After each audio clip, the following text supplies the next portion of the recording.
What's his question? What's the question, Theo? Ask him. I was picking John's brain about U.S. history and trying to relate it to this draft class. It was a totally out there question. Well, I would say this: the draft class is a Budweiser. There ain't no micro in this class. That's awesome. Bud heavy or Bud next? Bud next. Bud next, pass. Next class, please. Yeah, John and I were just talking how like the IPAs now bringing back the microbreweries, and the cans have become kind of like the art that music left behind, with when you used to go into the music stores and you used to pick an album just based on the art. You had no idea what the music sounded like. You're like, this looks cool. Yeah, that's beer cans now, at least of the microbrews. All right. I was told we'd be talking about Jay Sean Corbin on the pod. So that's why I dropped that. So is Dan is joining us, right? Or Dan will just be a little late. Okay, no problem. All right, you guys want to get it going? Ready to go, brothers. I'm fired up.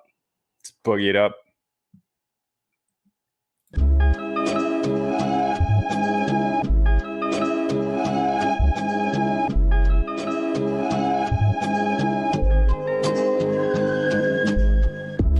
District, the Pope listens. Dynasty, our religion, for the blokes missing. On all of these trades, on all of these plays, on all of these grades. By the end of the day, y'all getting played. So, what you gonna do next? Try to fill up that flex? Send the homie a text. That trash offer's the best. You try to make it complex, then they text you back. Now all of a sudden, they don't make any sense. Broaden your horizons, boy. Dynasty's not for the Simons, boy. These trades not for consignment, boy. Respect your opponent, y'all some piranhas, boy. This my advice from me to you. Open up your cute little podcast queue. Search up GOAT District, my dude. Pop it in your ear, man. Y'all know what to do. It's the... And I always be traded. And I always be traded. And I always be trading. Y'all try to betray them, but first you gotta bait them. Fish.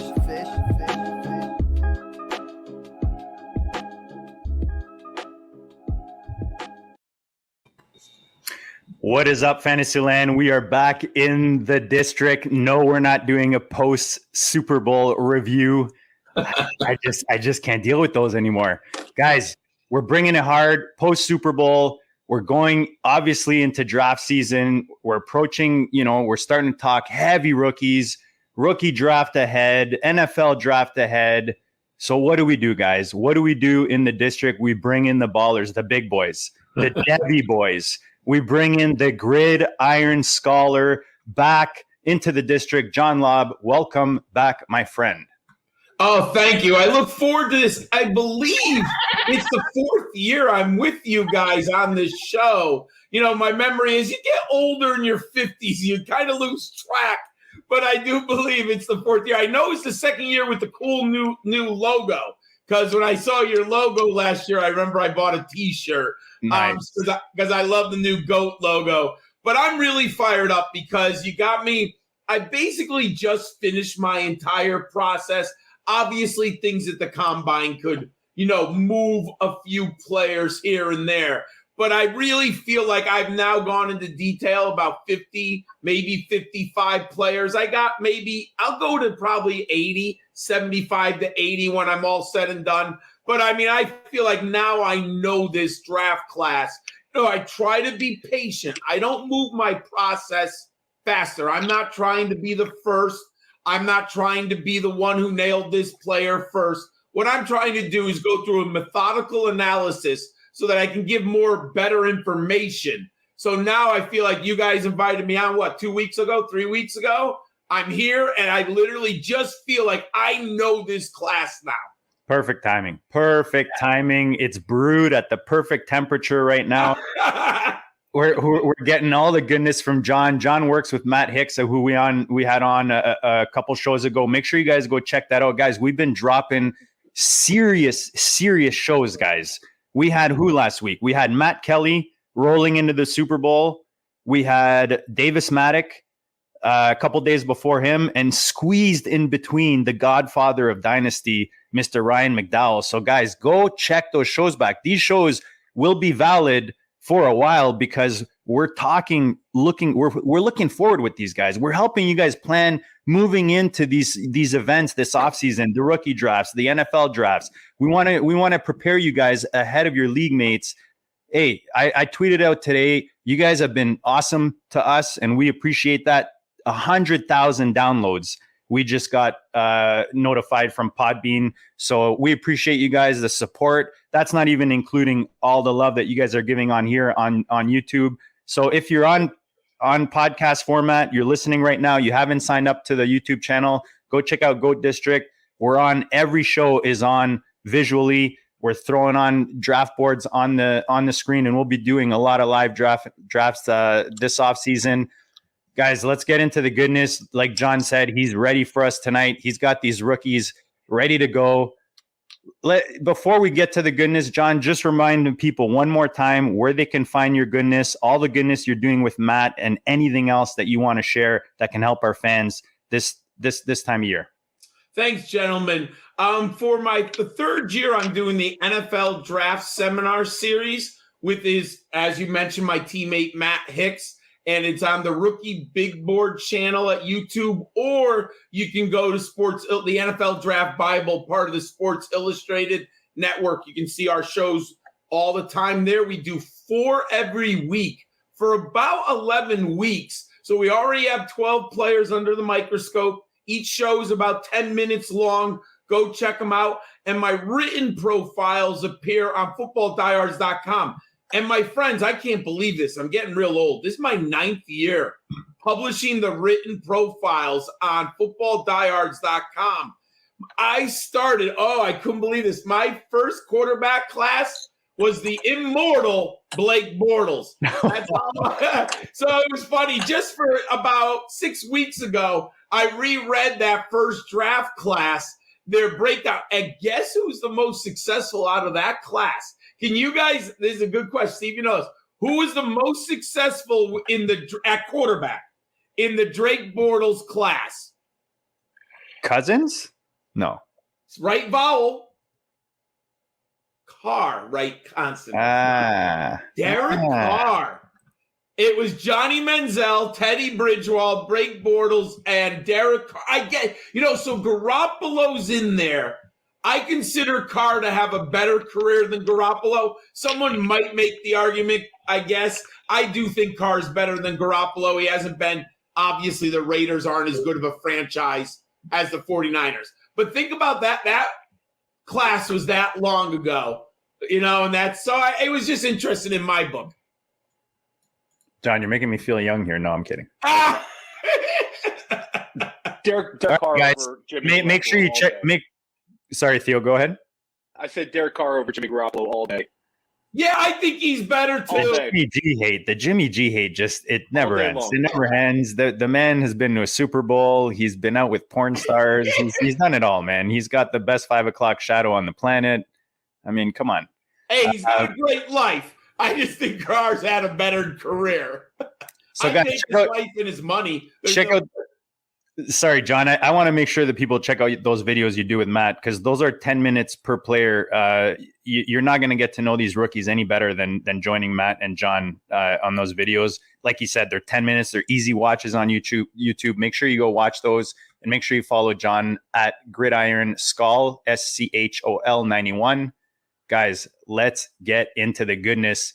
I know we talked a bit. You started talking beers. You compared this 22 class to the big boys, that wall in the beer store that not too many people visit anymore. Why don't you give us your general thoughts, your macro view of this rookie class as we jump into this? There are some players I like, and there is value here, but you have to be very astute, and you really have to do your homework or find someone you trust who analyzes these players. But part of me is worried. If you remember, my first draft class at wide receiver was the classic Mike Evans, Sammy Watkins, Odell Beckham, Brandon Cooks. Just one of the greatest wide receiver classes in 2014 ever. And then the next year, oh my God, I was looking Kevin White, Devonta Parker, Rashad Perryman, Philip Dorsett, Devin Smith, Dorial Green Beckham. Now, on top of it, by far, if you look at this, the best player was Amari Cooper. He was number one, and he's actually had the best career out of his class. No one's even close. And the player who is the value in this class, which ironically, I had him at number 9, Tyler Lockett, coming out of Kansas State that year. He was the hidden gem in that wide receiver class when you go down. The reason I say that, I'm a little scared after how good the last 2 years really we've had wide receivers. Well, I love 4 of them. I love them. Don't get me wrong. What if we have one of those years, right? Where it almost seems like the fantasy football gods want to laugh at us and say, oh, you think that you got good wide receivers? Well, let me give you some Kevin Whites. Let me throw some Rashad Perrymans at you, and let me see what you got. So, at the running back position, there's no Jonathan Taylor, Saquon Barkley, Ezekiel Elliott. Those are the 3 best prospects. And whenever I talk to someone, a prospect is different than the results. You can like a prospect, goes to a bad organization, gets injured, has nothing to do with your thoughts of the process of analyzing the prospect. Taylor, Barkley, Ezekiel Elliott, 3 best that I've looked at in the last 9 years. No one's even that. I don't even think there's running back as good as Najee Harris in this group. The quarterback class, no. Whoa! Let's just take a step back there. What might we see from this running back class? Give us a name? I think there's 2 studs, and I have Breece Hall over Isaiah Spiller. A lot of people like Spiller. I think looking at the body of work and the film work and my production model, I like Breece Hall also. But I will say this: if I had 10 picks in first or second, say both were on the board, I'd probably take Breece Hall 6 times, Isaiah Spiller 4 times. It is very close. It reminds me of Todd Gurley, Melvin Gordon. When those 2 came out, most people were on Gurley. I was team Gordon. And it's funny because I look back and I was thinking to myself, Gurley had the flash for about 2 years where he was the best back. Yeah. But if you really look at the career, and if you're looking at top 12 finishes, Gordon's had the better career. I mean, Gordon last year still, I think he was I had him on a dynasty team. I'm putting that relic out there. He was great as a number 2 back. I mean, we all want Javonte Williams, but you know what? Melvin Gordon scoring his 8 to 11 touchdowns. Plus, I'm pretty sure he cost you less than Gurley too. Most of the time through that. Yes. So I mean, I think Breece Hall and Isaiah Spiller. Now, the one thing that I like right now, both of them are healthy. My concern with Gurley, and I'm no doctor, and I will say my weakest part is the long-term injury factor. Gurley came in with bad knees, and that was why I had him below Gordon. But people didn't like Gordon because they said too many touches. He had too many carries at Wisconsin. You know, his body's physically beat up. Look at the irony now. Gordon's still playing and still could carry the ball 200 times a year if you need him to. Where do you start breaking your tiers up in round 1? You mentioned the 2 top backs. You mentioned you liked 4 wide receivers. Is there a big tier drop after those 6 for you? It's the top 6. If I'm moving up, I've got to move up in the top 6. But I'll tell you this, I'm probably going to wait and try to move up in the draft, because if I move up to 3 and I need a running back, there's a good chance I might not get him. Now, I might get one of them to fall because someone could love Burks. So you're taking a huge risk. It's Spiller and Hall, and then the big 4. Now, these are my big 4. So everyone might have them different. Treylon Burks, Garrett Wilson, Jameis Williams, and Drake London. Now, Williams and London could switch on medicals at the combine. I am a little bit concerned about Williams' ACL, but we'll say this. ACL surgery is much better. I'm old. I remember ACL was a 2-year, like you would barely come back after 1 year. You were never as good as you were right away. And then 2 years later, we've seen players come back now, 6 to 8 months? So as long as we get positive reports on Jameis Williams, and even if we don't have access to the reports, the NFL will tell us what the medicals say. If Jameis Williams goes in the first half of the first round, or I would even say in the first round, the medical reports are good.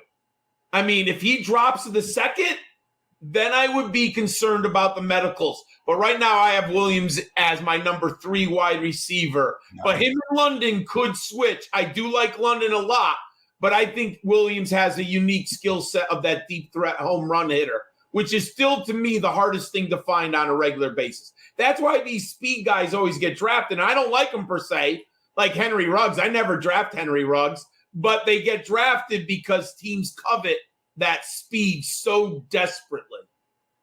Are you in the camp where after that top tier, if you're holding the 107, are you moving that for a 2023 first?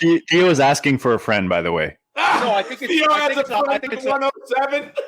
I think it's kind of like Andrew and I talked about this. Andrew and I have the 5th pick in a super-flex, so that's a different question. Yeah. But it seems to be the hive mind in Dynasty right now is trade your 2022 picks for 2023 first, any chance you get.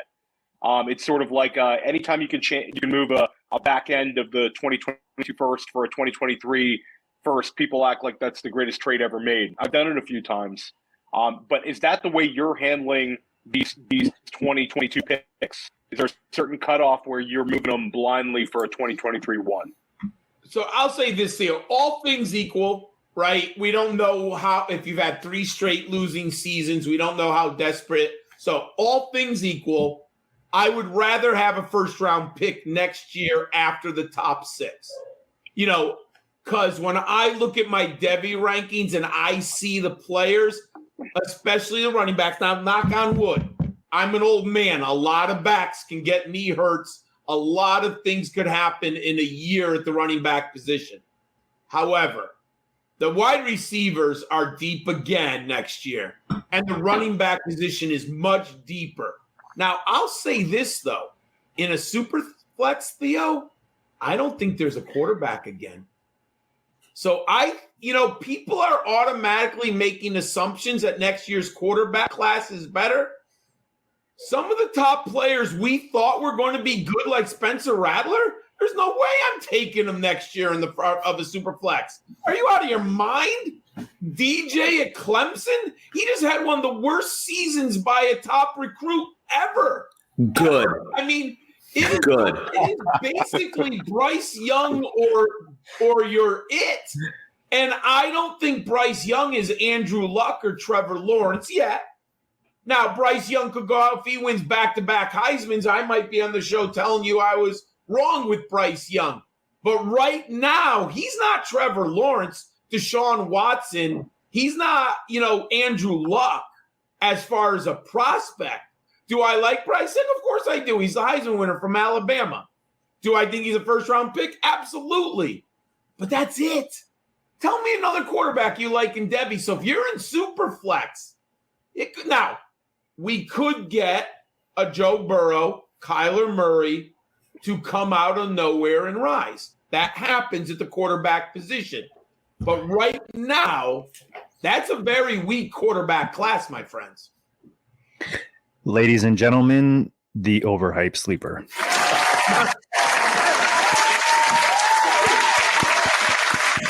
What's up, Dan? Better than late or something like that. Better late than forever, something like that. I don't know. Yes. How you doing, Dan? My friend Dan, how are you? Good. Or do we just refer to you as overhyped sleeper? Is that the? Yes, that apparently I overslept earlier or something. I don't know. Anyway, I'm here now. So, so John, what I'm hearing is basically, are you high on any of the quarterbacks in this class? I gather you're not from the way you're talking about next class? I'll say this. I think the value now is coming forward in Superflex at the quarterback position. When I can get a potential starting quarterback in the NFL and I can get him at pick number 11, let's say if you're pick number 11 in a dynasty league, you have a good team. And let's say you have Kirk Cousins and Dak Prescott. That's a reasonable. You could very easily have those two quarterbacks. I would take a quarterback right now. That's where the value is. You're giving me a starter. Tell me right now, let me ask you this question. Sam Howell goes to Tampa Bay. You're not interested in Sam Howell with Chris Godwin, Mike Evans? Oh, yeah. I mean, Absolutely. Yep. So landing spot is going to be very fascinating. I mean, I think, we look at the tea leaves. Who doesn't want someone in Pittsburgh who can throw the ball 10 yards down the field?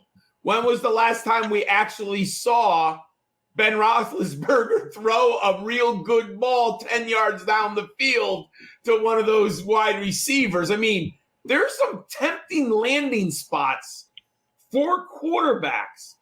So, again, is there a top tier like last year? No.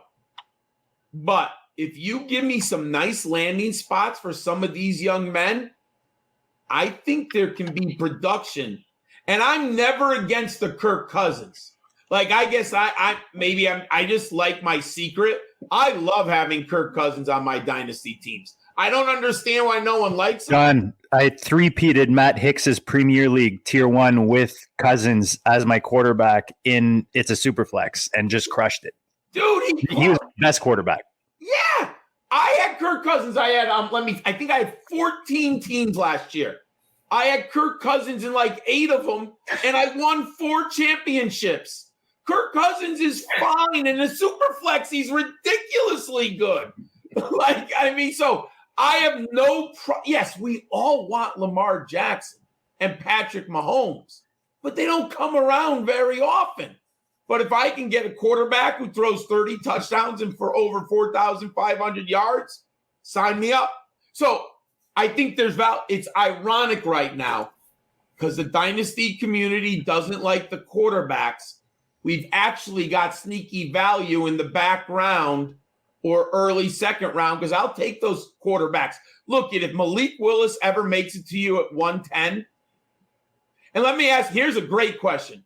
Do you want Sam Howell in Tampa Bay or Malik Willis in Carolina? Who you going? That depends if Godwin signs with Carolina. Okay, let's assume I want Malik Willis. So you're all about the running court, and I get it. That's Absolutely. where the whole. Oh, look at that! That's a nice freeze. That's a pretty screenshot. Yeah, we should have got a screenshot. John, you just had the best freeze. You were like you're in midair. Perfect. So, and so let me ask you John, this. Let's go back to Cousins for a second. Yeah. Let's say you've got a mid-round first, and are you going to deal that mid-round first for Cousins if you have a need at quarterback, or are you going to grab one of these young guys? Oh, no, if I have a need at quarterback, I would probably take Cousins if I know he remains in Minnesota. Okay. He's got to be throwing the ball to Justin Jefferson. I mean, and I like this he's got the Rams coordinator, right?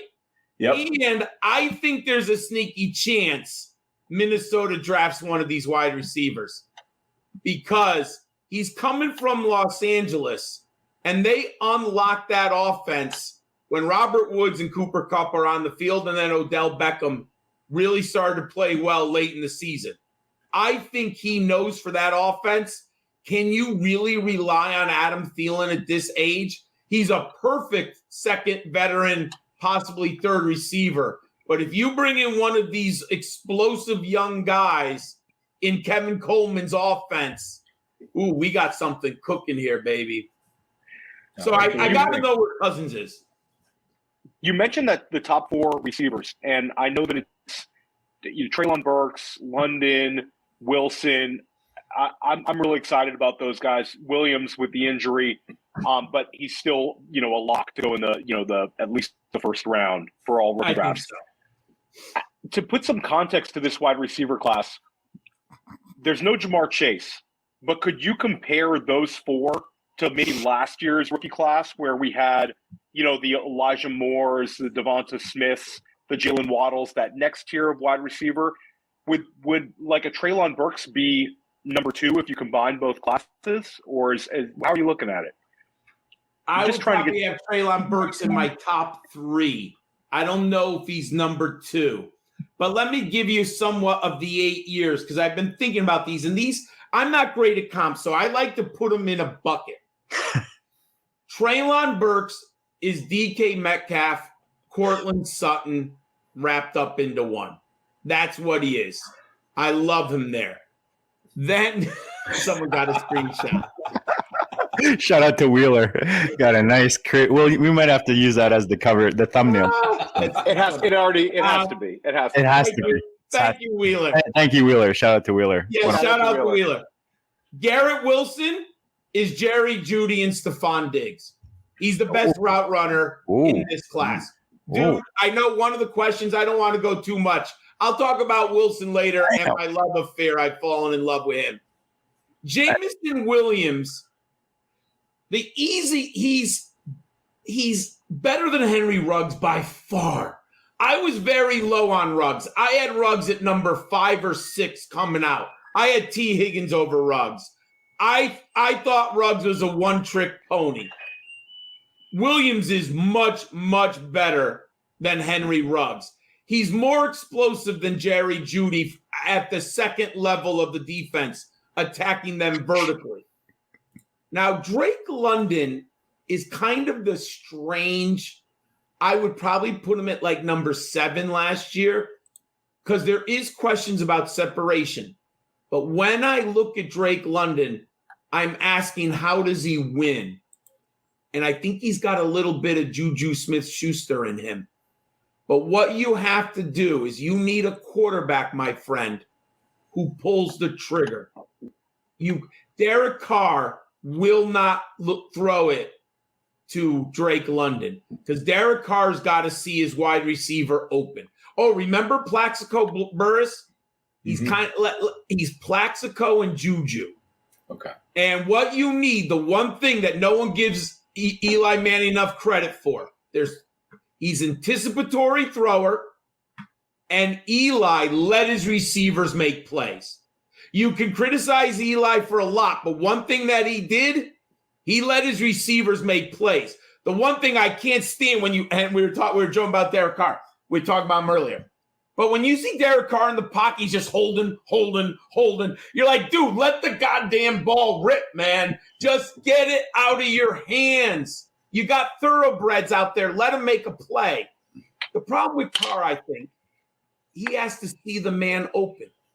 Well, if that's what you have with Drake London, that's a problem. Because Drake London is not going to get a lot of open. Drake London's a guy who has half a yard of separation. You know what you do, Theo? You let it rip. You tell Jake London you're 6'5", 210. Catch the goddamn ball because that's what you get paid to do. And he'll do it.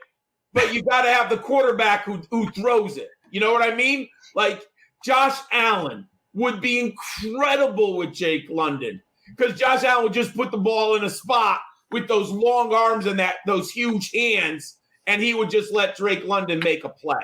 And so I'm very interested where he lands. And Drake London, you have to be a little bit anticipatory. You got to say to yourself, he's going to be where he has to be. And I have to trust him to get there. That's one of the great aspects of Eli Manning. Now, paradoxically, when the receiver read the defense wrong, Eli looked like he was throwing a lot of bad interceptions because he trusted his guy to get there, and the defender, did something, and the receiver does the opposite of what Eli thought, and he throws a bad interception. But Eli trusted his receivers. He just got in trouble for it a lot. But when he had Odell, what did Eli do? Fed the beast, man. Two points and then a question for you, John. One, Theo, I realize now your text messages had ulterior motives. I think you were gaslighting me a little bit for Garrett Wilson. So I'm gonna just to be difficult. I'm gonna have a Drake London question here. I don't take well to gaslighting, especially when I realize it 10 hours after the fact. There will be no gaslighting on tonight's show. All right, I said I had 2 prepared jokes. I'll let you guys figure out whether the first one's already gone and wasn't funny, or I got a second one in the whole. It was funny. It was funny. No. Never mind. Okay, second point. What I love about the Ringer, to give them credit, and this is like an old school Bill Simmons thing, is he'd always, like NBA players, he'd compare purposely like white guys to black guys to white guys.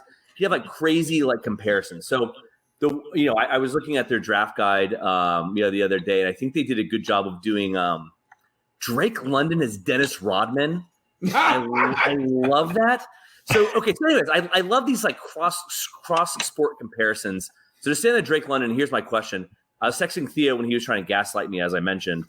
Or is he going to be more N'Keal Harry, or is he going to be Mike Evans? Again, me thinking I love the Dennis Rodman comparison more, but in a scale of N'Keal Harry, of this guy you can't separate, to Mike Evans, who is also seen as like a burner, one-trick pony, big guy, like maybe lacks like a little bit of a separation. Like where do you see him landing? That is one of the best questions, because both are in his realm of outcomes. And I think people are avoiding the N'Keal Harry outcome. But it's in there, right? It's a possibility. I would say he's much more likely to end up on the Mike Evans outcome than he does the N'Keal Harry outcome. But there are some things we don't know, and I don't know how much he's studying the playbook. I don't know everything about his work habits. They seem to be okay. I don't hear any red flags. But the one why I think he might be better than and more on the Mike Evans, he's versatile. First 2 years at USC, he played in the slot because they had a man named Michael Pittman and Amon-Ra St. Brown. And those 2 guys played on the outside. So I was very high in Devy community on Drake London. Now, the argument was he doesn't get a lot of separation, which is true, but he only plays in the slot. How's he going to do? And I said, everything on the Drake London scale is going to depend on his ability to move outside. Well, guess what? He had a goddamn grand slam. They moved him to the outside, and he was better than I could ever have imagined. So that versatility tells me that he's not N'Keal Harry, because I didn't see that. N'Keal Harry played straight X with Arizona State, and Arizona State has a simple offense. Their X receiver basically runs 3 routes. Now, I thought N'Keal Harry could win with physicality and maybe with some coaching. It just hasn't worked. I mean, or with Tom Brady. I don't know. With Tom Brady too, you thought. But that just tells all I need to know about N'Keal Harry. Tom Brady, who really does have confidence in his players, never threw the ball to him. Like that's all you have to know. Tom Brady wants you to play well, right? He gives you an opportunity to succeed, and N'Keal Harry couldn't do anything. I would say that Drake London is more likely to be Mike Evans. And I heard a lot of people for a long time say, I don't like Drake or Mike Evans because he doesn't get separation. No, all the guy does is 8 straight years of 1,000 yards. Hey, he's had the best career now out of that draft class. Mike Evans is the best receiver from Odell, Sammy Watkins, Brandon Cooks. Evans is the Hall of Famer out of that group. And I don't think 5 years ago anyone would have said that. Even 3 years ago, I don't think anyone would have said that. Yeah, longevity matters and doing it many years in a row. It just does. Just like Melgo. Yes. Yep, longevity. I mean, I love Mike Evans in one of my dynasty teams. I mean, you just roll him out, guy plays every week, he produces, right? Here's a string of digits for you. Yes. 13, 22, 3, 17, 9, 16, 11, 9. Those aren't targets, are they? No. Those are Mike finisher. Evans fantasy finishes as wide receiver in PPR from 2014. There you go. So And wide 1,000 yards. What? 1,000 yards, every 8 year. touchdowns. Every year. Yeah. Year. I mean, he's never been lower than 22, and he was hurt that year. And people don't harass you to trade for him. It's perfect. Yeah. It is. No one ever offers you for Mike Evans, dude. It's like he's the ultimate, like, just sit on the dynasty team, roll him out. It's great. So Drake London, I would say more likely to be Mike Evans than N'Keal Harry. But that's a great question because we all ignore the floor, right? The floor is N'Keal Harry with Drake London. Do you give him a benefit of the doubt for being 20 years old to go towards like the high side comp, or does that not kind of play into your assessment of these guys?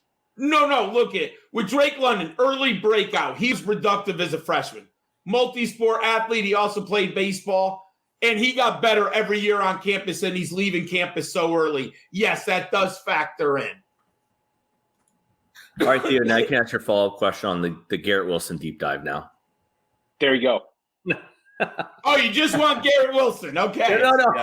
No, that was the whole gaslight thing. We were talking back and forth about Garrett Wilson versus Drake London earlier. So. Yeah, we were talking a little wide receivers. We're excited about this wide receiver class. So you made us nice. John. I'm going to go back running back, but you don't necessarily have to answer this question with a running back. Okay.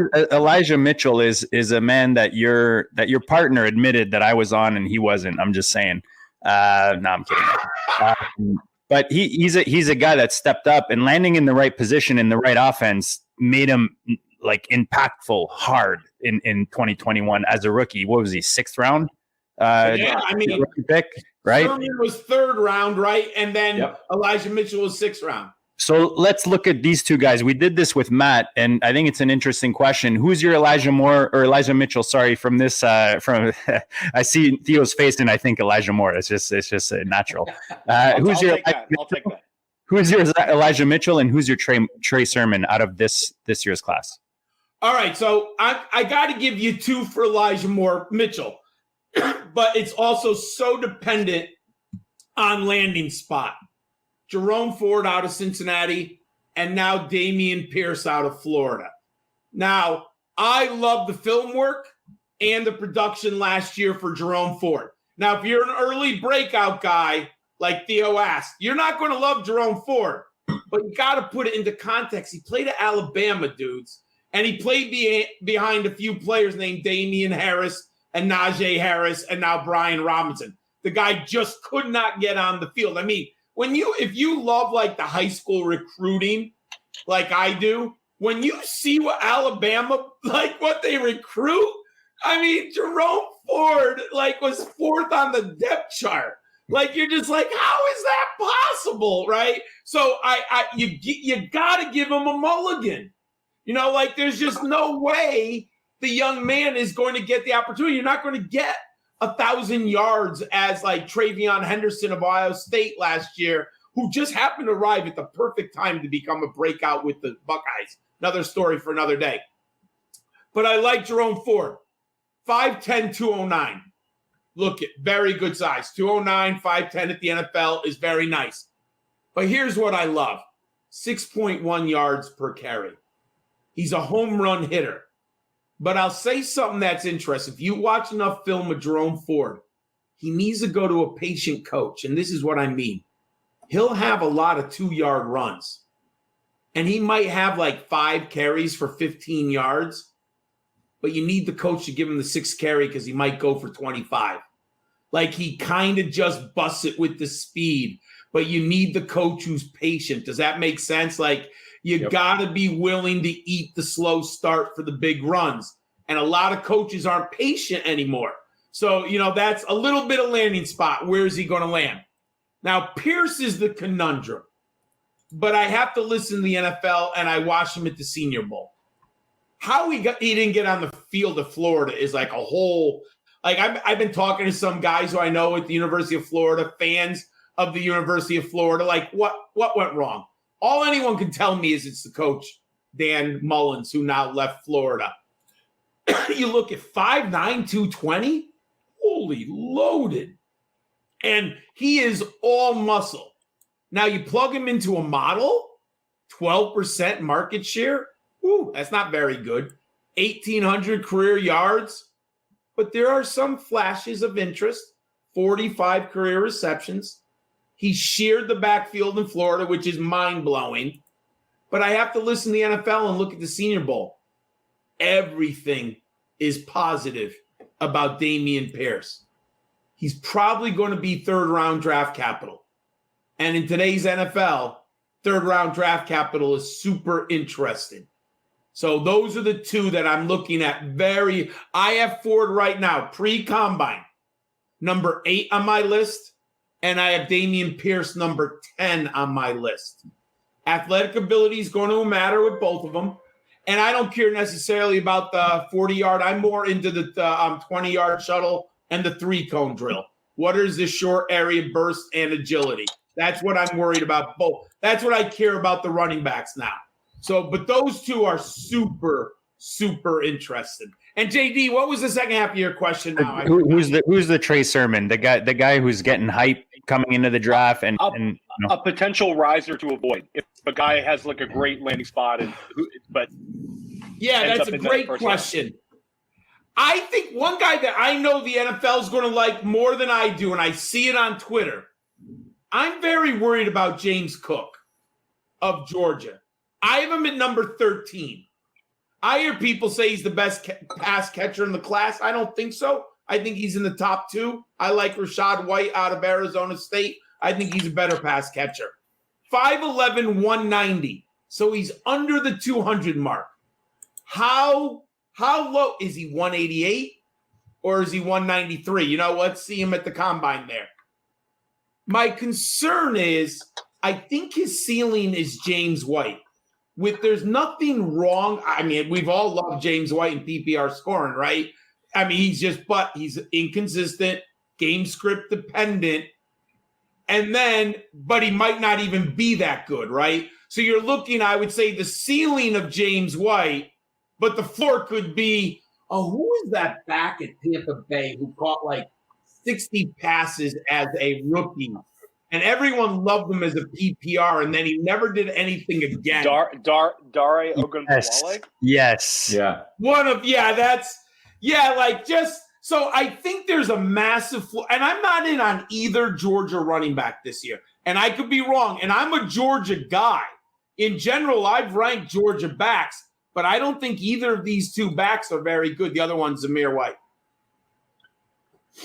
Can you go into more on how bad that Florida program was? No, okay, you have to do that. I mean, look if you have a running back who's going to go in the 3rd round, yes, I didn't get it right away. Yeah. Look, there's something weird happened in Florida this year, man. No. Yeah, good. Love it. Love down Florida. Love down Clemson. The sad part is Florida State's down too. So it was your opportunity. 2 backs I know you're higher on board, and I've heard your takes on. Could you tell people what you think of Kyren Williams and Tyler Algiere? Absolutely. I like Kyren Williams. The film work is outstanding. Dudes, he is so good at Notre Dame. My only concern, and this is I have him at number 4 right now. He's 5'9", 195. Please come up at 198 at the combine. I'm just cross 5'8", 198. Do not show up 5'7", 185.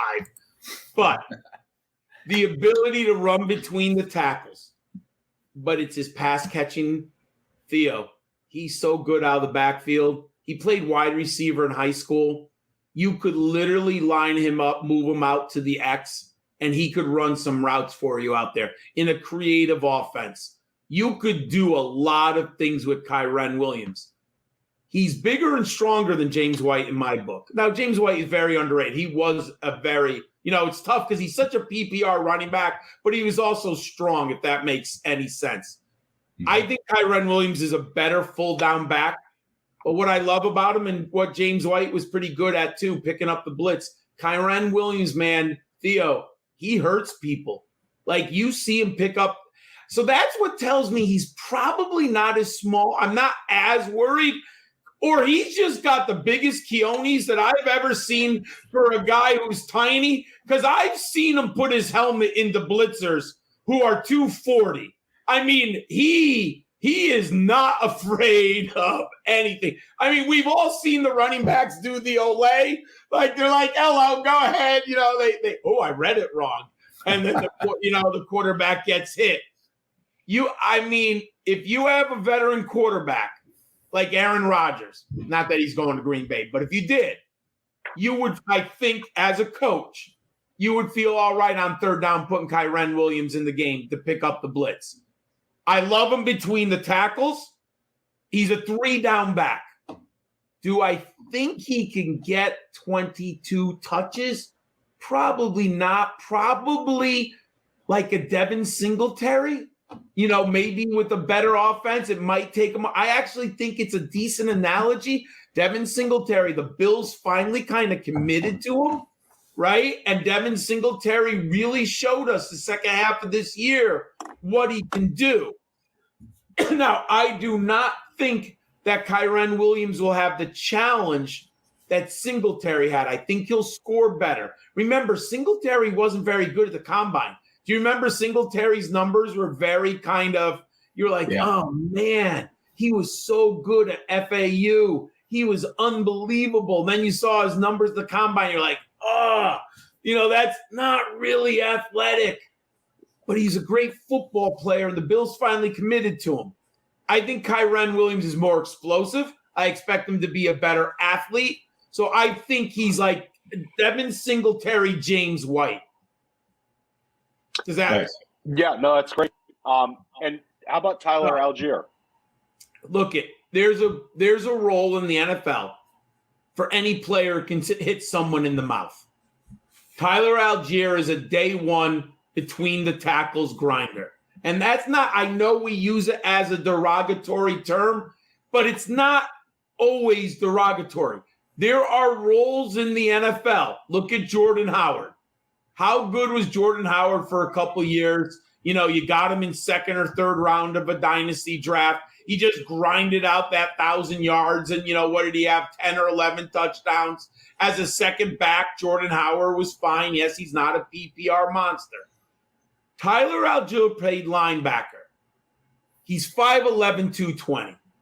BYU is not in the SEC or something like that. I get it. But BYU is a higher level program. I would say they're like Notre Dame. They're a Power 5 team. They're just independent. Does that make sense? All the other independents, I group them as a group of 5 program. BYU is a Power 5 team playing an independent schedule. When I see Tyler Algiere, I just see power. I see, relentlessness, second level. He doesn't get caught from behind in the second level. Now, obviously, he's not playing Alabama secondary. I get it, right? That's not LSU athletes. It's safety. But if you can burst through the line, you can beat the linebackers to the secondary in the NFL. There's a role for you. And he's a sneaky pass catcher. He had 46 career receptions, 31% of scrimmage yards dominator. Remember, BYU lost Zack Wilson. They lost like 4 members of their offensive line. And Tyler Algiere came back, and he was a monster this year, my friend. You know what I need to see out of Tyler? Yeah. A pronunciation guide. Do we have confirmed whether it's Tyler Algiere or Tyler Algiere? Because I've never heard Algiere from the announcers. Okay, good. Because I could really use like confirmation there. Because I will say this: I'm no expert on names. Anyone knows I'm really, really bad. But sometimes a name sticks with me, and because I watched so much Zack Wilson 2 years ago, I watched a lot of BYU, and Algiere was on the field all the time. And then I watched him again this year a bunch. So from what I got from the announcers in my terrible pronunciation guide, I believe it's Algiere. I did a search of his pronunciation, whatever, a couple weeks, and there's some guy that anyways, he must have done like a search engine optimization because it'll show something effective like how do you pronounce Algiere, and it's just like champion. You pronounce it like the whatever is like champion or like stud or something like Hey, that. we can use some of that optimization tips, so maybe you can reach out to him. I have no idea what we're doing with that. Hey, buddy, apparently other people are asking his He pronunciation is just too. anyone watching. You know anything about Just help us out. Yes. Help the goats out. Help the goats. If we're on the topic of awesome names, then we might as well stick with awesome names. Wendell Robinson. We've had multiple guests talking up Wendell. We had Ryan McDowell last week. We had Davis Maddock talking about a potential copycat for Deebo Samuel. We have Joey Brown, a great player in the NFFC, who is a huge Wendell guy. He's a Kentucky guy as well. Shout out to Joey, by the way. He's an awesome dude. Joey Brown. Where are you on Wendell? Is he a guy who just needs manufactured touches, or is he a guy that can fit in on any team? He doesn't need manufactured touches. He can succeed. He's better than Rondell Moore by far. Whoa. So, it's not even close. He's 5'11", 185. Damn. So I am fascinated how I'm hoping he's 5'10", over 180. That's my knock on wood. Because size is a little of a concern. He looks rail thin when you watch him, but he is listed at that. And I also recommend you have to watch tape of him at Nebraska and at Kentucky. What Nebraska did is malfeasance. How they could not make him a star. And I was a big Scott Frost fan coming from UCF. And then he recruited Robinson, who was Mr. Kentucky Player of the Year, Gatorade Player of the Year in state of Kentucky, goes to Nebraska, poo-poo, average at best. Then he transferred to Kentucky. I was like, wow, that's ballsy. Like, a lot of times you'll get that type of athlete who goes down a level. Does that make sense? Like his yard per reception. 11.5. 12. Oh, yeah, I'm looking at 12.8, but whatever. It's all crazy. But look at it, what it was at Nebraska. It's bad. He got better, I believe, right? Oh, yeah. He got better at Nebraska, at Kentucky. They used him properly. Well, the most he put up was 461. He put up over 1,300. Yes. It was unbelievable. That's insane, dude. Yeah, here's one of my favorite stats in this draft class. In the history of the SEC, and I'm SEC biased, only 6 players had 100 catches in a season. Wendell Robinson is the 6th one. We can all look at the names from the SEC. So when you're putting up 100 receptions that's crazy at Kentucky in the SEC, you're doing something right. When I watched the film, remember my biggest criticism other than size, Rondell Moore was always too small in my opinion. But someone had posted his ADOT at Purdue. Those like infographics where they just like at Purdue, his ADOT was 2 yards a reception. That's a joke. You see that game this year where he had like 11 targets and his ADOT was like 0.7 yards? Like, it's a comedy act. You can't succeed with an ADOT of 2 yards of the line of scrimmage. I'm sorry. It's just not going to work. There was nothing on Purdue film. I mean, once in a while he'd catch a pass, but who cares if he gets 1 out of 50 passes 20 yards on the field? What I love about Robinson, he can attack the defense vertically from the slot position. And when you give me that, that's why I think when you ask Theo, does he have to have manufactured touches? No, because I do believe, let's just say, let's exaggerate. He was the slot to Mike Evans and Chris Godwin. He could be your third progression on every route. And you know what? He's going to be open at the end of the progression tree because he can get open deep. And with this speed, safeties have to respect him challenging the center. Mike, and he's tougher than you think. If you watch him, this is the SEC. He takes some pops, my friends. If you are getting 100 catches in the SEC, you are going to get hit. Like, this is not for the meek. Like, Wendell Robinson got hit, and he bounced up. And there's there's some touchdowns where he's running like 25 yards down the field and then breaks off a nice post with a double move. He's a good player. I have him at number 8 in my rankings. I think he's a second-round pick in my book. Like, he's a clear second-round pick. You know what's ironic? If the darn Cardinals hadn't spent that pick on Rondell Moore, they should get Wendell Robinson this year. Yeah, then they could live with them too. This is another pronunciation guy. I think it's Juan Daley, I think. Robinson. Oh, I don't even know what that means. All right. Yeah, okay. I've never heard Juan Daley. Vandale. Mr. Worldwide, Pitbull, Dale? No? Here's another good stat. He had a 45% team aerial dominator this year at Kentucky. That is in the SEC. I cannot find a player with a 45% team dominator from the SEC who's a total bust in the NFL, but I could be wrong. That's Elijah Moore-esque. Elijah Moore, his last year at Ole Miss. I thought a lot about it. It's a very good analogy. Elijah Moore was a little bigger. I thought he's a better prospect, but they're in the same bucket. You just put Elijah Moore and Deebo Samuel in the same guy. Guys, I'll be back. Now I'm gonna have a Honda Civic worth of. Theo and I will be battling for him. Theo and I and Andrew will be in the same drafts, grabbing him like way too early. I say Andrew because Andrew likes any receiver. Pick number 3, Wendell Robinson. Yeah. That's it. Well, let me be a pessimist. Let me throw a wet blanket. What if he's Lynn Bowden Jr.? So that there we go. I just calmed everybody down. No, Andrew. Just so I can draft him later. Andrew, stop. Well, I have to be the eternal pessimist. So John, would you say that landing spot is pretty crucial with Robinson, or you think he'll fit in decently?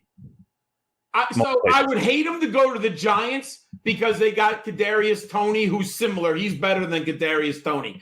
I would hate him to go to Miami because I think Miami needs a Drake London to match with Jalen Waddle. You need I'm a big believer. You organize a wide receiver core with different skills and different styles of play. I'm a huge believer in that. I don't want 3 Kadarius Toneys. I'm going nowheres with that team, right? So I would love to see Robinson somewheres with the alpha male who he can be the slot and always have the beneficial coverage. Can we stick with wide receiver, JD? Sure. I have whatever you want. Matt Hicks gave us his must-draft wide receiver is Chris Olave. Where are you on Chris Olave? Are you equally bullish? Because he got us really excited for him. And I want to expand that question just a little bit if I can. Sure. All right. So we have a lot of people are, saying that Olave, Bell, Pickens are kind of down in the back half of the first round, right? Which is the place where everybody says they don't want to be. It's like, oh, yeah, no, you don't want to be there. You just want to trade out. But then you go on Twitter and everybody's got nice things to say about all 3 of these guys. So A, which is it? And B, do you have a favorite? If you're sitting at the 108 and Olave, Bell, and Pickens are sitting there, who are you taking?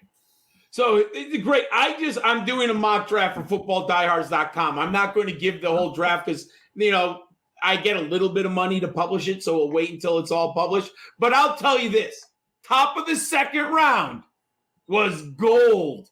It literally went Olave, Bell, Jahan Dotson. I love all 3 of those guys.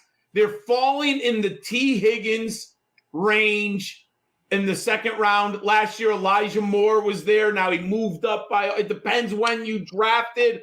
By the end, Elijah Moore was getting a lot more press than he was early. And you guys know I loved Elijah Moore last year. I was absolutely in love with him. Now, I think there's value in the second round at wide receiver. That's why I'm almost not taking a running back in round 1 unless I have the top 2. Because I can get or I want a running. So let me repeat that. I screwed up for a second. I want a running back because in the second round, there are so many good wide receivers. Now, let me ask Theo, then I'll go back to Dan. Theo, Matt and I differ on Chris Olave and Garrett Wilson. Big time. We did this last summer. Matt has always been Team Olave. I've always been Team Wilson. 1 year ago, I was the weirdo. Garrett Wilson, mostly everyone had Olave over Wilson. I'm like, nah, Wilson's better. And I was the weirdo. Now, Wilson is a universally higher ranked everywhere than Olave. Do I think Olave will be good? Yeah, but I have a second round grade. I would not take Olave as an NFL team in the first round, my friend. I have Olave at number 6. I like Jahan Dotson out of Penn State. Oh, a lot more than Olave. I like Jahan Dotson. Now, we got to see how he's listed at 184. Please be 184. Like, please just start taking your protein drinks. Start please like bulking up. Like, I mean, if he comes in at 184, 5'11", we're talking could be special. Olave 6, David Bell 7, Wendell Robinson number 8. That's how I have them right now. Basically, I'm taking the value. I will say this, it's weird. I do look at the NFL likes Olave. People like him more than I do. I'm not as high on him. I bet you I have less than Olave than any Dynasty owner, unless I get just such a great value on him. What about Pickens? I have him number 10. I like him, but I got to hear the injuries, and I'm going to tell this is my final. With Pickens, does he get second or first round draft capital? What is the NFL going to tell us about the injury? I mean, that's the only way until I know for 100%. If Pickens gets second round draft capital, then I'm all in. Does that make sense? Yep. He hasn't been productive in 2 years. Now, it's injury related. I get it. And the film, you watch his film freshman year, it's a thing of beauty. And I'll tell you this, Pickens, if you haven't seen him, he's mean. Like he plays with the chip on his shoulder. He should have gotten thrown out of some games, I think. Like, he is an angry player, which I like. I like football. I like angry players. But he could be special, but I'm not sure about the injury. Plus, Georgia's hard, right? People, they always push these Georgia wide receivers up the boards. And then what happens when they get to the NFL? Nothing. Your breed. Right. Yeah. Right? Crazy. So, and John and Dan, people forget that Pickens rhymes with Higgins. So it's hard not to make the linkage there. I will say this: I had Higgins a higher grade than Pickens pre-draft. And Andrew, don't go into poetry, okay? Not all poetry has to rhyme. Spoken word, Dan. You should know that. Come on, guys. We got to give a quick word to our friends over at the FFPC. All the goodness is happening right now. Whether you want to do best ball, you want to play for 25 Genos, 125 buy-in, $133,000 in prize money. That's the never too early best ball. They've got best ball slims starting at $5, going all the way to like $1 gajillion. You can play best balls at all levels, live, slow drafts, medium slow, 2 hour, 6 hour, whatever, man, whatever you like. Any kind of variety. Adopt a Dynasty Orphan today. On the site, you go there, you go to Dynasty Depot, you got a couple options. And Dan, anything I'm missing FFPC wise right now? Oh man, they got everything going on right now. You can register for auction drafts. You can register for their varsity drafts. I mean, the whole thing is wide open. You can get in on the main events already. I mean, they're not drafting yet, but you can certainly register for them. So, get in there and get your spots for sure. For sure. And guys, like we said, we'll be doing a bunch of live drafts on this channel all off season. I know Andrew and I have scheduled some FFPC action starting next week on the 23rd. Theo, what do you got, man? What do you got, brother? So last year we had Kyle Pitts mania, and we also had Pat Freiermuth. We got really excited about the tight end position. I'm starting to get a little excited about Trey Mcbride. I know Dan and Andrew and I, we talked a little McBride.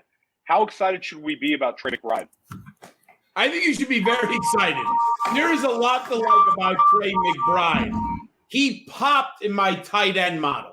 Now, I do put it into context. He's a group of 5 player coming out of the Mountain West. So Trey McBride was not necessarily playing against the top-level linebackers and defensive backs. But his numbers, Theo, are ridiculous in my model. 12.5 yards per catch. And name a quarterback at Colorado State. I dare you. If I could go through the journey of Colorado State quarterbacks since he's been here. But he had a 67% catch rate despite, he didn't have Tua and Joe Burrow throwing him the ball. So make sure 67% of Colorado State with their quarterback play is incredibly impressive. But this is the best number in this tight end class, 37% team aerial dominator. I mean, incredible. He just unbelievable, dude. For a tight end, he was I played college fantasy football. He turned out to me to be the best value when you take position scarcity in college fantasy football. I know you probably don't play. I love college fantasy football. Trey McBride was Travis Kelsey, and you were getting him in round 10, 12. I mean, the numbers are silly. So where do you put him right now? If you're looking at your dynasty overall tight ends, where do you put McBride? Oh, you mean overall? Yeah, where does he fit? Where does he fit in the dynasty puzzle right now? I would feel comfortable.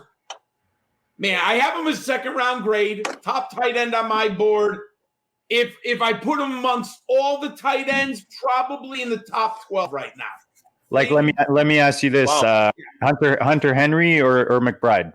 I'd probably go McBride because I know Hunter Henry's ceiling. It's a limited ceiling, I think, with Henry. Mm-hmm. So if for tight end premium drafters, where is Trey McBride falling in are you considering taking him at the 107 after your first tier in a tight end premium? What's the earliest you're going to take him? Okay, so there's no way I'm taking him in the top 6. Okay. I would love him between pick 11 and 17. That would be my ideal value. Now, depending on roster construction, super flex, quarterback, maybe you could reach around 9, but I think that's a reach because there is an outcome where he's not that successful. Because you have to look at the floor. You mentioned your bucket with the wide receivers where you could compare him to a couple guys. Is there a few previous prospects? Would you have Trey McBride as a prospect ahead of Pat Freiermuth as a prospect? No, I like Freiermuth better. But I was a Freiermuth guy coming out of Penn State. But I was also Mike Gesicki guy, so that's another story. But I do like the physical nature, the Penn State, the blocking ability. And Theo, you have to consider Penn State's playing Big Ten. I felt more comfortable with Freiermuth going up a level of competition. McBride, you have to factor in the Mountain West competition. Even though he was good at the Senior Bowl, I was very happy. But I have to think that it's better to play Big Ten football against Ohio State and Michigan than the Mountain West against San Jose and San Diego State. Well, Travis Kelsey, it certainly worked out for him playing at his level of look, I love Cincinnati. Yeah, I mean, he's been unbelievable. So yes, but he might be one of the greatest tight ends ever. I mean, it's if not 100%. It's hard with him or Gronk. Gronk is goddamn too good too. It's so hard with those two. Who's your tight end too, John? I like Jalen Weidenmeyer. Yeah. And do not be surprised if the NFL takes Weidenmeyer over McBride. Do not be surprised. 6'5", 255. I think Weidenmeyer, when you put him on the combine, I think he's going to score off the charts, dude. I think he's going to score like Mike Gesicki off the charts. He is an extraordinary athlete. He played in a terrible offense with no quarterback. Texas A&M. How can you waste this kid? I mean, he's nasty. He's physical. He's fast. He's big. He's a good route runner. He's got everything. 12.4 yards a catch. They only threw 118 balls to this. Come on, man. Stop it. He should have had 175 catches. 66% catch rate. Name some quarterbacks at Texas A&M. 22% aerial dominator share. That's really solid for a tight end. And there's an SEC bias. If your life is on the line and your daughter is going to go to a private college and you're going to bank on an SEC West kid or you're going to bank on a kid from Colorado State, I think most general managers are going to take the kid from the SEC. So don't be surprised if Weidemeyer goes first off the board.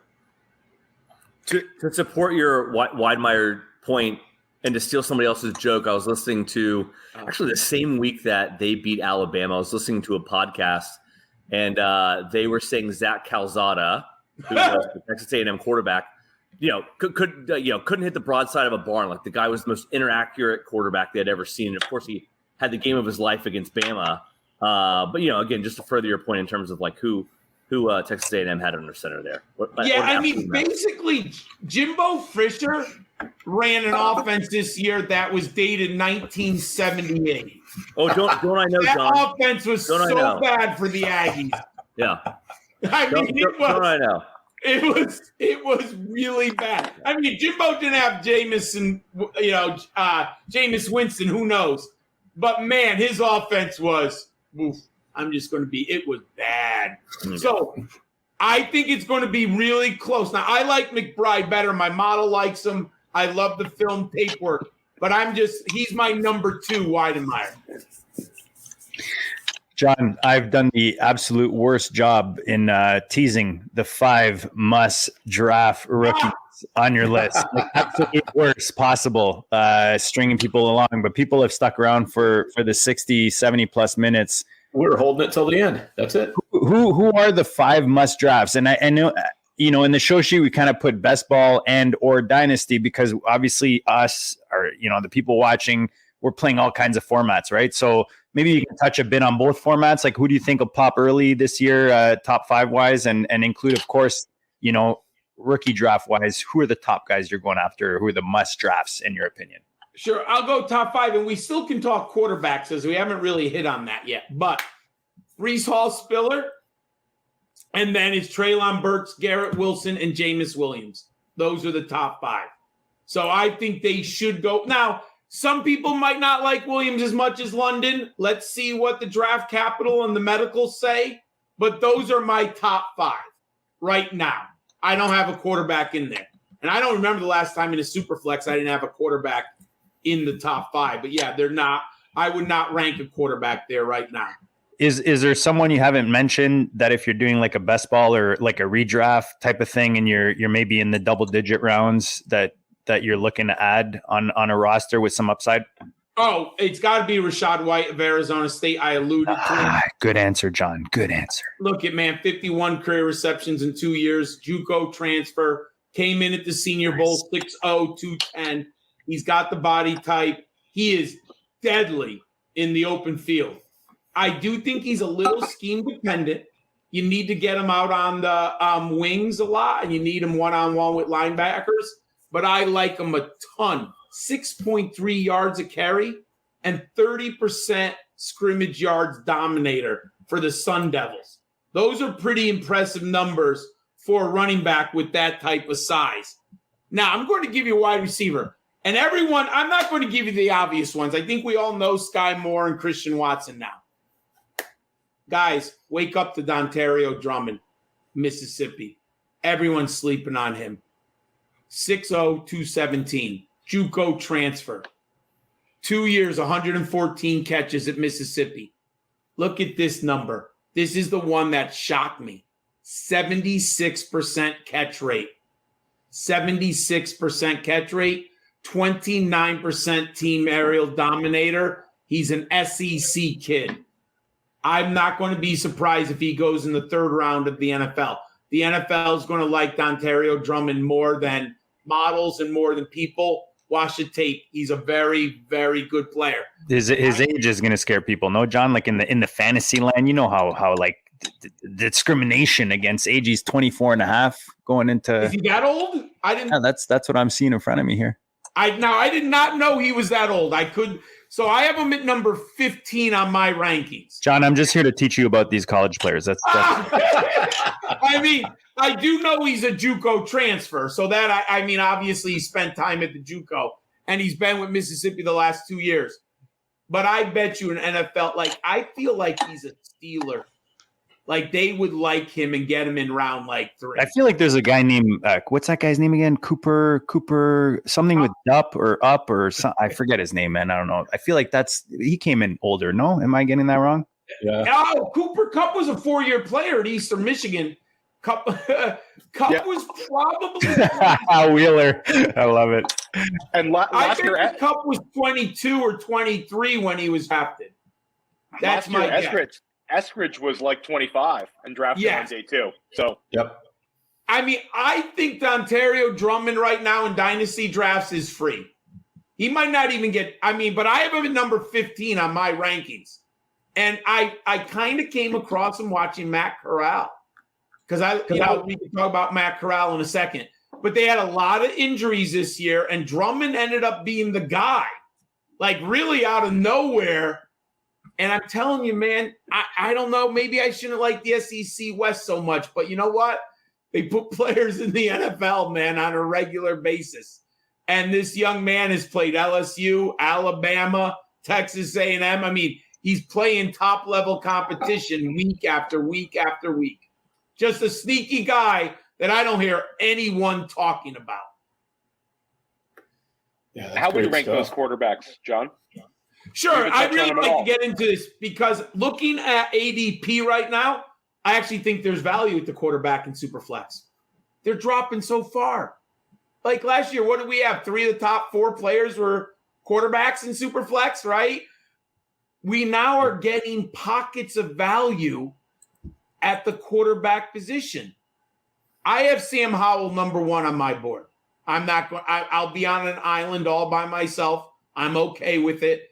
No one's going to deter me off of it. 6'0", 221, much more athletic than anyone gives him credit for, over 800 yards rushing. This is crazy.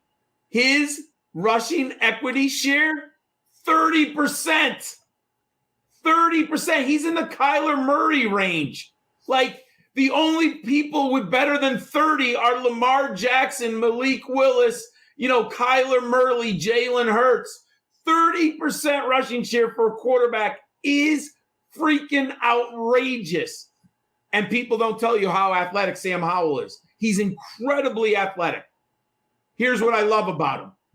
In my benchmarks, I have 6 categories. Sam Howell has surpassed 5 of my 6 benchmarks. No one who surpassed 5 out of 6 fails in the NFL. 5 out of 6 is outrageous. Everything. Passing efficiency, yards per attempt. You know what I love about him even more? He has the highest yards per attempt in this class, 9.2. He's tied with a kid named Caleb Elleby. You may or may not know him. He's out of Western Michigan. He's a borderline prospect. I like him. I have him at number 8 on my rankings, but he might be a 6th-round pick, 5th-round pick. He could even be undrafted, but I like Elleby. He's better than Kenny Pickett, Malik Willis, Desmond Ridder, Carson Strong. Sam Howell throws the ball deep.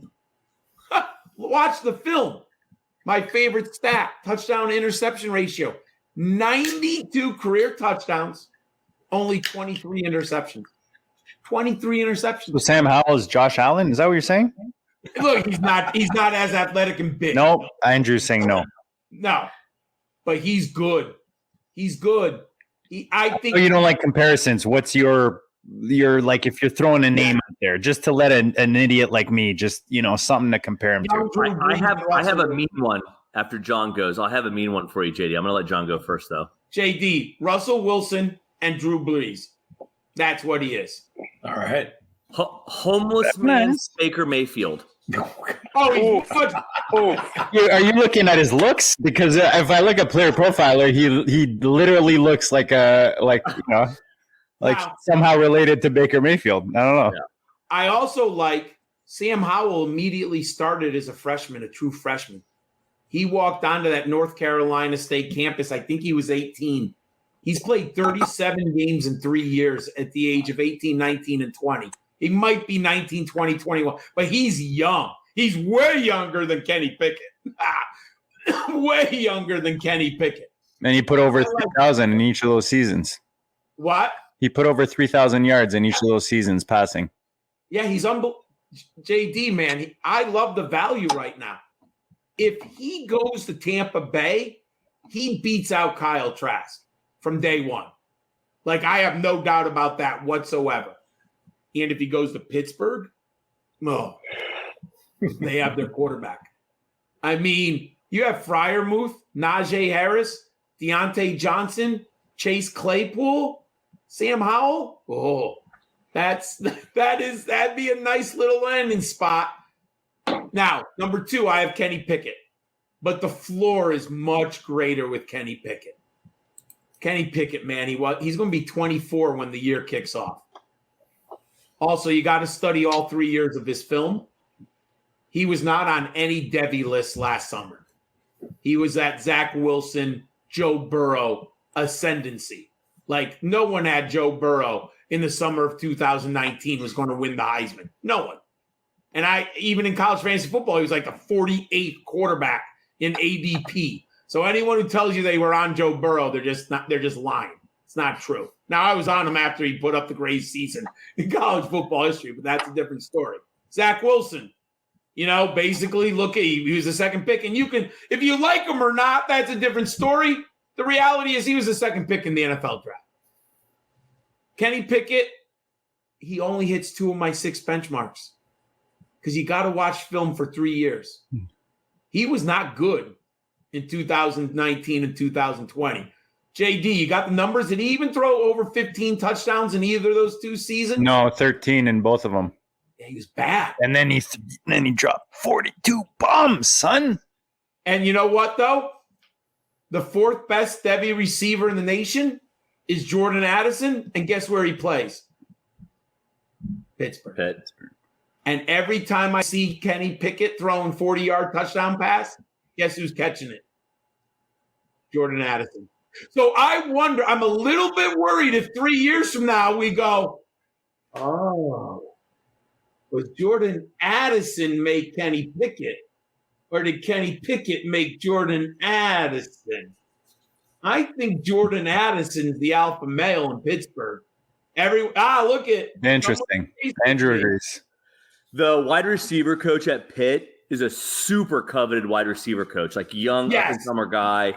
Jordan Addison's sick, and then it's Brennan Marion, and he's at Texas now. I had to look that up, but Brennan Marion's like, up-and-comer, super riser in terms of the college coaching ranks. So is Pickett like a possible It's a trap. I have a cross race comparison for Kenny Pickett if anyone wants that. I love it. Drop it. Andrew's just Teddy 2 gloves. Oh, it's only based on the fact that Kenny Pickett wears two gloves too. But Teddy loves his 2 gloves, and so does Kenny Pickett. And nobody loves cross race comparisons more than me. Teddy Bridgewater is in the outcomes for Kenny Pickett. He's definitely in the range of outcomes. Then I have Matt Corral.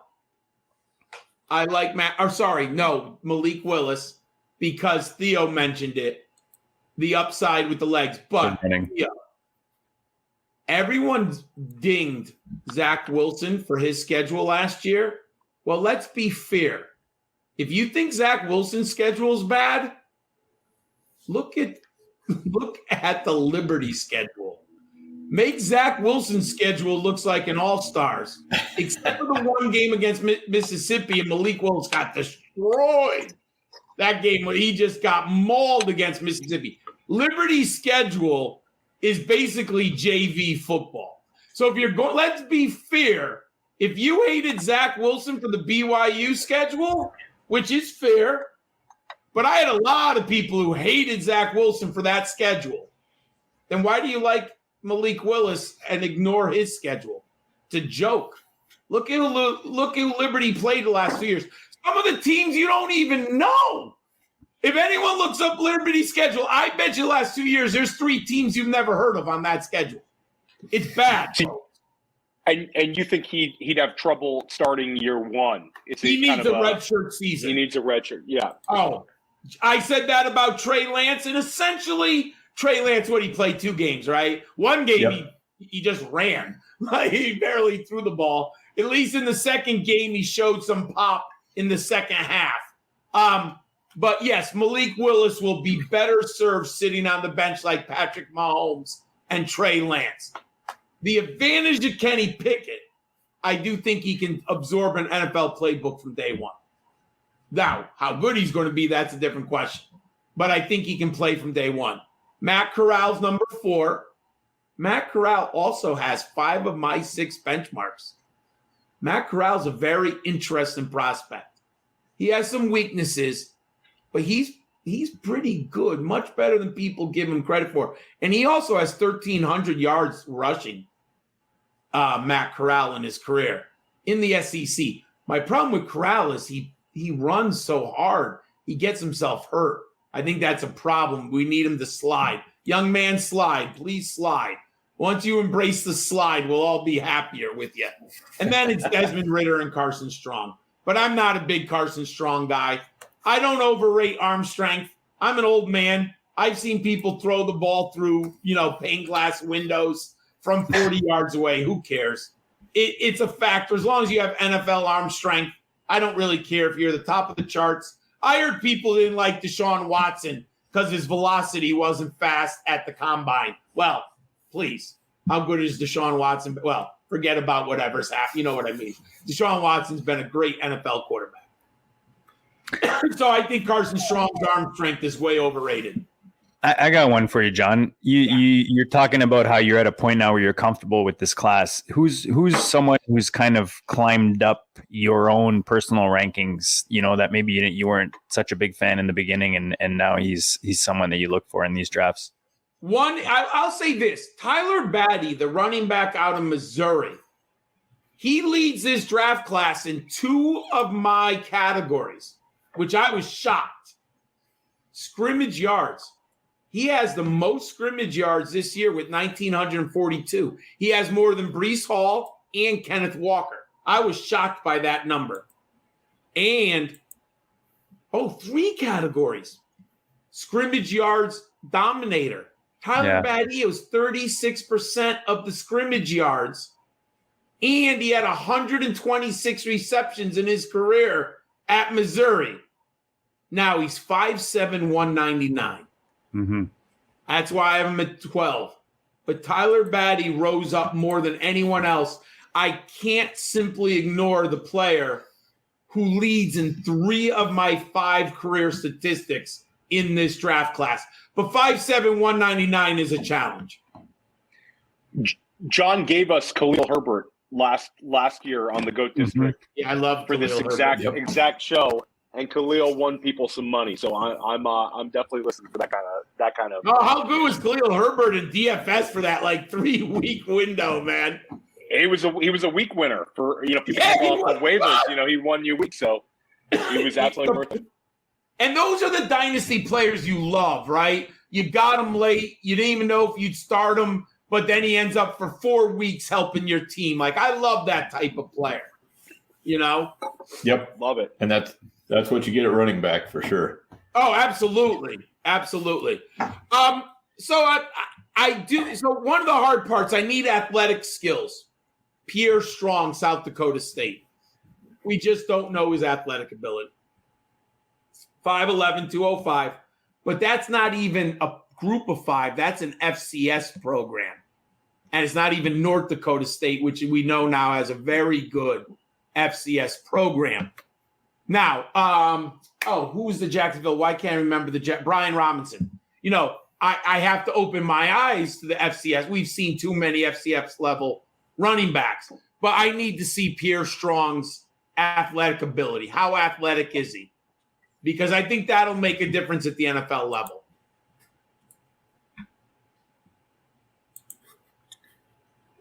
Any other cues, guys, with the rookies for John tonight? He's given us a cool 90 minutes just load. I hope everybody had their pen and papers out because I know I got a couple notes from this one, a couple of writer-downers. I was taking a I had my bunch of notes spreadsheet out. I was taking notes all over the place. This is I listen to John whenever I can, and anytime you're on a pod, John, I try to listen to you. Thank you. And I'm definitely going to listen to this one again tomorrow because this is just awesome. But I have like 10 more names. But JD, we'll be here for 2 more hours. I have so many. Pick your top one. And it's funny because you talk about re-listening, and Matt Hicks is the last one that I made sure I listened back to because a lot of goodness. So Theo, just pick one of those names. Last one. Close it up. So one player you didn't mention, a wide receiver, Tolbert from South Alabama. Oh. So I like Tolbert. He's my number 14. And so I think he's very landing spot dependent. 6'1", 195, right? 48% team aerial dominator. 17.6 yards per catch. But it was South Alabama. Nice, 178 career receptions. I love the film. Very sleek, very natural. But he beats a lot of guys in the Sun Belt, defensive backs, with just his size, his arm length, and determination. That's not going to happen as much as the NFL. You know what I mean? Like, he's not going to get away with that as much. Now, he could grow into it with some good coaching. And is he reflective enough where he wants to learn to be better? Right? That's one of those things that I don't have access because I'm not talking to him. So I have him at 14, Dontario Drummond at 15. I have a second round grade on Tolbert, third round grade on Drummond. They're the tier break of second round. Tolbert's college dominator is no joke. Oh, he's the best in the class, but it's South Alabama. Yeah, I mean that. And look, I've watched him for 2 years because he was on a lot of Devy roster lists. Jaylen Tolbert. I do want to see draft capital, Theo. Please go on day 2. Just don't go on day 3. Right. That'll be the final. Then he's Jaylen Darden. Oh, yeah, Jaylen Darden. I like the film, but just too small. He's a punt returner. He's a specialist, John, you're a beast, brother. Your enthusiasm and passion is definitely contagious, and that's one of the reasons I know I love getting you on. I get excited. I told you asked me how I was tonight coming on, and just having you on just got me excited, man. I'm sure the audience feels the same. I know my boys Theo, Andrew, and Dan feel the same. Remind the people all the goodness, guys. This time of year, John is a no-brainer. If you're not following John, guaranteed you're number 12 in your league. I guarantee you are number 12 in your league coming out of the rookie draft. There's no doubt. Make sure you follow the man. Remind them where to find all the goodness, John. First, thank you, gentlemen. I had a total blast tonight. I love talking draft prospects. I love this time of the year. Thank you for having me on. And yes, please follow me. My Twitter handle's right there, Gridiron Skull 91. I couldn't afford the A and the R when I signed up. What is it, 7-8 years ago now? No, I guess 9 years ago. So follow me on Twitter, and all my written stuff is on footballdiehards.com. And our video profile series is on NFL Draft Bible or the Rookie Big Board channel on YouTube. Yeah, guys, check it out. It's awesome. You want to get to know these rookies. There's nothing like John's goodness. Yeah, definitely worth checking that out. Dan, I don't know if you heard 100,000 downloads, dropping the goodness. The hits keep coming. Tomorrow, Theo's got another banger lined up. I mean, I don't know what else to say, Dan. It's just we're rolling, brother. We're rolling. It is incredible. I mean, especially since you're dragging my dead weight along. So, I mean, you could be at 200,000 without me. Dan, your flow just keeps us cruising. Don't worry about it, brother. And now you're retired, so we're cruising even more. We got our feet up. You know, it's a lot more relaxed. It's good, man. Yep. Dan's a full-time best ball shark now. That's his. Yeah. I love it. I promise you 11 days of crystal blue waters and gorgeous sunsets for the next. You bastard. You bastard. That's a sweet. Coming up soon. Well, enjoy. I'm totally jealous. It's cold in the Northeast. It's cold here in Minnesota too. It's cold. Oh, okay. I didn't know you're in Minnesota. Yeah, it's cold up in Minnesota. I just realized I got to apologize. I just realized I never turned my heater off. I usually turn it off because it's buzzing in the background. So I apologize for all of you hearing that buzz in the background. That's what it is. Andrew, we love having you on, brother. You gotta get on here more often, man. You drop a pretty sweet question here and there. You're rocking your gear. My bullshit and so forth. No, a couple things. I'll be quick though. One, for those of you who love college football betting, really fun quarterback coming out. Probably won't do much, but Bailey Zappi is an absolute delight to bet on. Western Kentucky guy and overs. Yeah, you got to live the Zappi life. A couple things. One, there's a Kentucky fantasy football draft on Sunday, 8:00. League is yet to fill, but they're doing redraft leagues here around the Super Bowl. So tweeted that out. More than welcome to join me there. And then JD, as you mentioned, we got a ballin' episode next Wednesday, 9:30 in the Never Too Early best ball tournament. The one thing, JD, we got it's a little bit of a dick measuring contest. Got to say, sorry for the kids, penis measuring contest. I'll go back to PG-13. Like that was better. JD, that's potentially against the anatomically correct. See, we have a 5.5-year-old in my house. It's called the front bum and the back bum, Andrew. Oh my goodness! All right, hey, that was joke number 2. That was prepared joke number 2. Hey, listen, JD, that's against the ship chasing guys. If they go live that night in the draft, it's our stream versus theirs. But luckily, we got a stronger stream, baby. We've been holding it in longer, and we're ready to go. Yeah, it might be pointless for you and JD to draft though, because Dan and I might have just won it with the draft we're putting together right now that we're splitting. Just a warning, guys. We're putting together. It's a gem. What we put together is just a gem. Theo, after they're drafted, they just seem so beautiful. They're just perfect. You look at them and there's no faults. The curves are perfect. The lines are perfect. The eyebrows are stuck in the right place. But then after a few days, they just look like all the other ones, man. You still have a 1 in 12. It's a 1 in 12, man. A 1 in 12 chance with that bad boy. 100%. Yep. Yeah, man, this was a blast. Like I said, guys, check out John anywhere you can right now, and check out my boys. Like, I mentioned often, I'm lucky to have these 3 ballers on tonight and on every other show and just on the regular. So guys, take advantage. You've got the overhyped sleeper like John. He's missing a letter. He ran out of dapper for the NFT people out there. So he dropped the E to add the R on the end. The OG Fantasy at the OG Fantasy, just can't even express in the words the goodness this man's bringing to the district, and it keeps rolling tomorrow with Dan Brown. So make sure you guys tune in. Shelly, Andrew, always a blast, dude. The humor, the goodness, the Seminole gear, all of it is awesome, and I can't wait to draft with you next week, especially against the ship chasing guys, because it's fun. We got to flex a bit. Hey, if they don't draft against us, then they're obviously actively avoiding us because we're the only ones in the league so far. So come and fill the league, and we'll see what happens. Either that, or we get a little side action going with them. I'm sure you threw out the bait, didn't you, Andrew?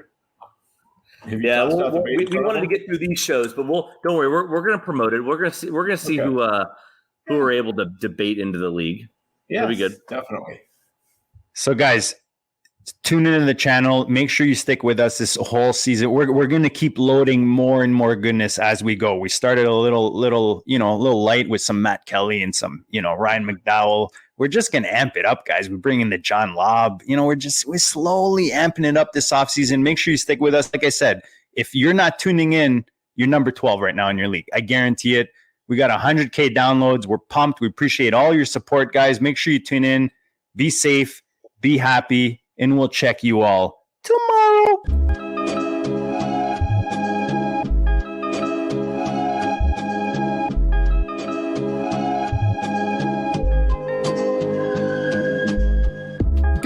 district, you know the Pope listens. Dynasty, our religion, for the blokes missing. On all of these trades, on all of these plays, on all of these grades. By the end of the day, y'all getting played. So, what you gonna do next? Try to fill up that flex? Send the homie a text? That trash offer's the best? You try to make it complex, then they text you back. Now all of a sudden, they don't make any sense.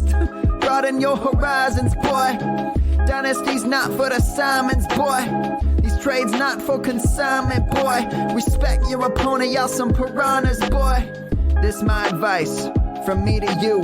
Open up your cute little podcast queue. Search up GOAT District, my dude.